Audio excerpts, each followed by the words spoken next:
Добрый день, друзья! Изготовили мы вот такой вот станок. С этой стороны на станке установлен блок проката полосы. На сегодняшний день мы изготовили ролики елочка и греческий рисунок. Также наше производство позволяет изготавливать кольца и так называемый славянский рисунок. Данный станок будет комплектоваться с 4 видами роликов для проката полосы. Полоса 40×4. С этой стороны, друзья, установлен такой вот большой блок усиления. Усиление гладкое — это у нас 15, 20, 25 труба. На 15 и 20 косичка.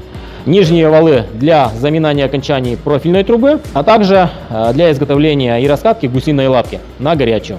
Сбоку на блоке усиления на выносных валах установлены ролики для изготовления лозы из прутка 8, 10, 12 и также фактурные ролики на 40-ю трубу битые грани, косичка и плитка. Сейчас мы вам, друзья, все это продемонстрируем в работе, покажем, как работает станок. Еще забыл сказать, что данный станок на 380 вольт с 4 киловаттным двигателем. Так что, друзья, поехали, вперед!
Итак, друзья, показали мы данный станок в работе, прокатали полосу четверку 40 на 4, изготовили лозу из 12-го курса и 8-го курса, 10-й, к сожалению, на производстве не оказалось.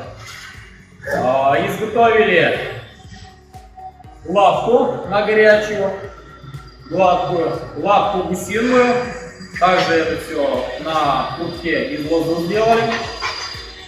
20-я профильная труба усиления, сплющивание окончаний и косичка. 15-я труба то же самое.